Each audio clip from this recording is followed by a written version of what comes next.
Hello all and welcome back to the Pulse Social Sports podcast, and this time around we're speaking to Conor Buckman, a PE teacher and a canoeing instructor, as he talks about what it is like working with young children.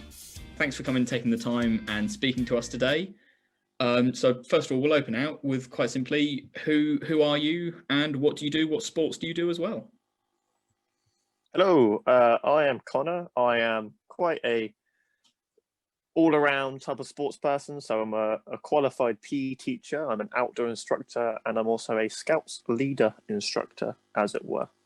So I do all of the outdoor sports and a few of the indoor sports as well for like the school-based curriculum. Oh, very nice, very nice. And so what type of coaching slash instructing do you do, sort of with schools or on the outdoor activity side as well? So currently with my job, I work at an outdoor centre and I do mainly water sports based coaching, so kayaking, canoeing, cat canoeing. I'm also an archery instructor there, so I do archery as a sport as well. I've had dabbles in climbing, problem solving skills, which is a big thing for any schools that do come to our centre. They love to get like problem solving going. As for school based stuff, my main sports would be basketball and badminton, but I play every sport and coach every sport in a school based curriculum as well. Okay, very nice. Have there been any kind of high moments working with young people? Have you had any kind of standout moments with them at all?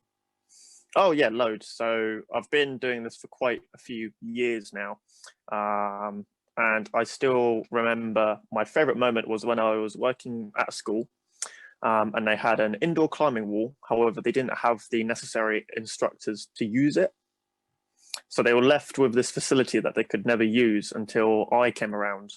I wrote up a curriculum to use for it, and then we trialed it using the school's behavioral students, if you will, so the students that aren't in normal classes because they're too. Yeah, so we trialed it using the behavioural students at the school that had some inhibitions working with other students. And it was a massive success. So just getting them into a different environment, one where they could rely on themselves rather than other participants to achieve something. So just climbing on a bouldering wall straight off, it was like, this is school. I'm doing something fun. I'm like learning something new that they've never done. It's not a classroom-based activity. So that was a massive success. And one I always like remember as the big yay moment. You said loads. Have you got any others at all? Yep. So we, at my current workplace, so the outdoor centre, we have a paddleability session, which is where we have a canoeing session available for those people with like disabilities, motor limitations, like movement sort of stuff. We have a hoist where we can lower them into canoes and we can get them out on the water that way. And that's every week. So I'm just enjoying every week. I'll come down, I'll do my youth session in the morning. And then straight after that, I'll be back out on the water, taking some people out on the water who wouldn't normally get there. So it's quite nice to see them in an environment that they get to appreciate. So that's another big boost, really. And then obviously on the flip side, would you say there have been any challenges working with young people in a sporting environment at all? Yes. So one of my lecturers when I went to uni, his saying was, not every person can be a fighter pilot. The same thing is for like teaching and coaching. Like, everyone can be a PE teacher or a coach, because kids are difficult and they will make your life difficult if they can. They are lovely, but sometimes you'll get those kids who are incredibly behavioral, things like that, or some things ignorance as well. So in the outdoor sports side, I had to take 4 or 5 kids on a hike once as part of a school DAV training trip. And no matter how many times I tried to talk them through reading the map, they weren't able to read the map. And so I had to follow these kids along with another teacher for safeguarding. And we just basically walked around this forest for about 7 hours, unable to go the correct direction. So there are definitely some difficulties with teaching young people. Just because they're new, they're young, they don't quite understand what sports or activities they're playing, they're going to make mistakes. No, very much so. And obviously you mentioned that you were in Scouts as well. What sports did you do whilst you were in the Scouts? So my main base for Scouts was kayaking and canoeing. I was a Scout myself, an Explorer Scout, and I did many races and activities and whitewater trips and stuff with the kayaking side of it. And then I naturally progressed into coaching for my career, and then that doubled back into scouts, where I can teach scouts and coach basic water skills, things like that, as well as whitewater trips as well. No, definitely. And so young people are obviously involved with sports a lot, but obviously they're involved in school, they're involved in their home life. So it all kind of melds together at times. Do you think that young people being involved in sports is important for growth and development? And if so, why? Yes, 100%. I think sport is the most important subject on the curriculum and for young people. This is actually something my dissertation was related with.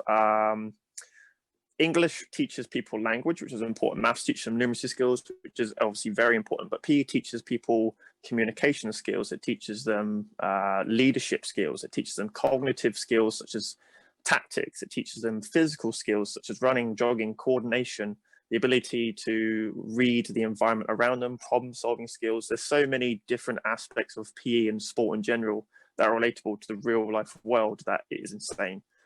So I'm always putting forward PE and outdoor sports as the most important subject that a young person can participate in.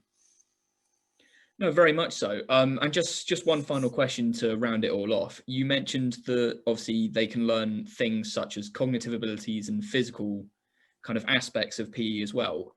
Do you think sport, or if you would agree, do you think sports can teach certain lessons to young people? And if so, what do you think kind of the more important lessons are that young people can take from either competitive or non-competitive sports? Oh, definitely. So as part of my PE teaching career, something we learned very early on is sort of your hidden learning objectives. So you have your learning objectives, which you tell to the class. It could be something simple as, today we're going to learn how to pass the ball in football.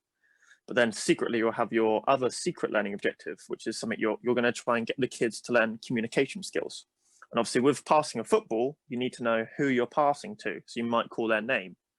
This teaches people to be just like, for start, using people's names. It also says people that need to be looking at the environment and asking for a pass, like, oh, I'm out wide and something like this. It teaches them communication skills.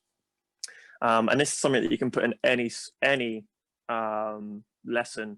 So for the outdoor sports side, you'll have something like rock climbing, and your objective will be, okay, guys, today we're going to try and get as high up the wall as we can.